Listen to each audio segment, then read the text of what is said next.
After what seemed like an eternity, Super Mario 3D All-Stars was released, but my order was delayed by Amazon. Screw you, Jeff Bezos. Why don't you just grow some hair or something? Anyway, today I will be talking about this neat little collection of the best Mario games of all time. This is going to be a video discussing and focusing more on the collection itself, not the games, so if you want me to rate the games real quick, great, and masterpiece.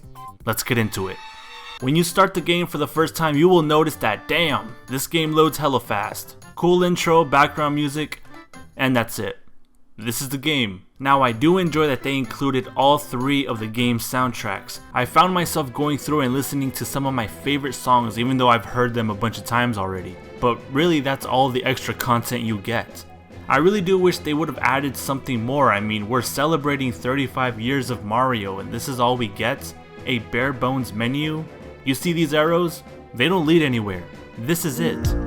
More content would be awesome, and I don't mean content in the games, I mean extra behind the scenes content like concept art or pictures or something. I remember the Kirby collection on the Wii had cooler menus and stuff, and even Super Mario Maker 1 had these little videos you can watch, but then again we didn't buy this for the menu, we bought this for the games. So in that case... It's me, Mario! Hello!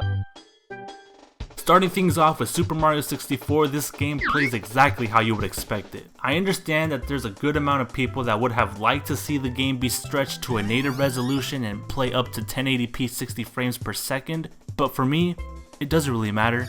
Things like widescreen would have been nice, but the game still plays and looks great. This is how the original game looks. It's nothing but an upgrade. I think they still should have had 4x3 and 16x9 options, things like that. I don't know why they didn't. Maybe it was to preserve the game's nostalgia or something. Perhaps the game was rushed, or maybe Miyamoto was lazy. I mean, who knows why, but the game plays well, so it doesn't matter too much. However, I don't like this empty black space. They couldn't have included some backgrounds or something. Even the NES and SNES have some gradients, I guess, but at least that's still something. But like I said, the game looks fine, the colors pop and the world is vibrant. I mean, what else can I say? It's Super Mario 64. If you haven't played this game, do you even play video games? I will say there is a change that I do not like. Why did they change B to X or Y? In the original game, it was simple. A was to jump and B was to punch / attack. Why would they change it? I know you can go into the Switch settings and remap all of the controls, but this shouldn't need to be an option. Even in the original All-Stars, they let you change the controls, what the heck? It doesn't matter too much because I quickly got used to it, but still, if you've played Mario 64 in the past, you will definitely notice this change, and also this change.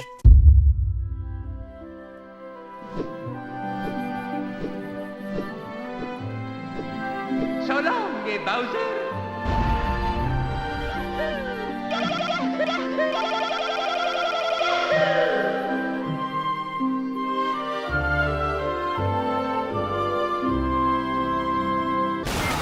Because Super Mario 3D All-Stars is using a newer patch version of the game that released exclusively in Japan, things like BLJs are no longer in the game. I mean, it would be cool to have the original Mario 64, but you know, I see why they did it.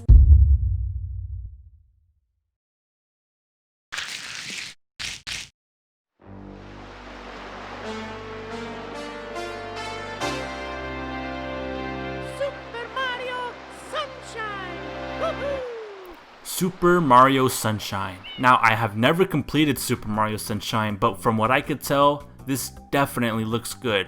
Way better than anything on the GameCube. Unlike Super Mario 64, this game plays in a 16:9 ratio at 1080p, and it looks gorgeous.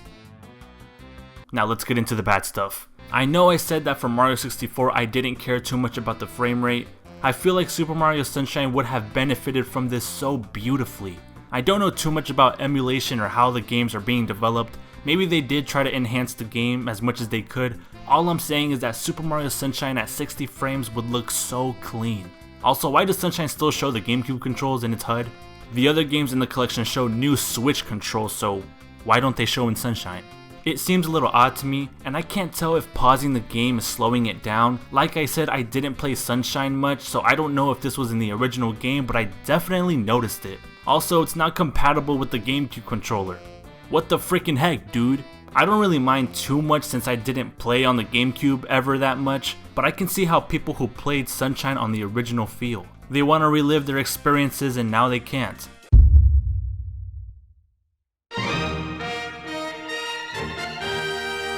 Ah yes. Yes, this is it. Super Mario freaking Galaxy. I will say I never thought they would move this game to the Switch. How would the controls work? It doesn't matter. They made it happen and it looks beautiful. This is the best looking game in the collection. It runs at a dynamic 1080p resolution at 60 frames per second, and honestly, even though Nintendo claims the resolution is dynamic, I didn't notice it at all. You can notice it in games like Splatoon and Mario Odyssey, but here, the game is sharp as heck, and the controls are actually not bad.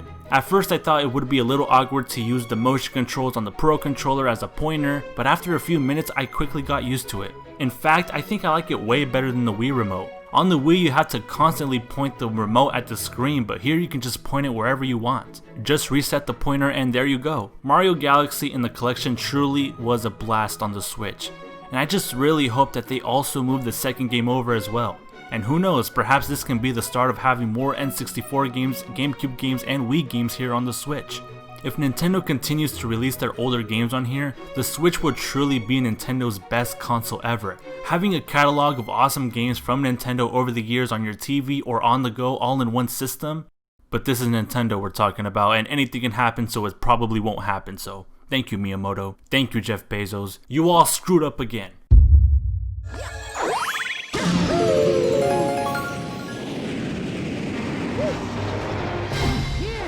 So, the collection is really good. If you haven't played these games or even one of them, I do recommend picking it up. And for the people that are saying that it's not a good value, an original copy of Sunshine already costs as much as the game, so there you go. But I can't give this game too much credit. I do think there should have been more content, and I absolutely do not agree with the limited time release.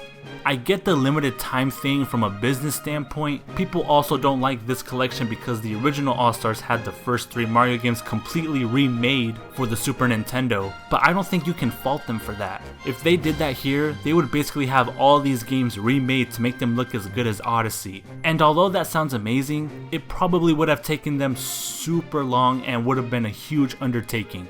Nintendo making 3 completely new Mario games together in one package, they wouldn't do that. They would definitely sell them separately. These are full 3D Mario adventures. Remaking them would cost them a lot of money, and they want to earn all that money back. Just like Jeff Bezos. Pop chips.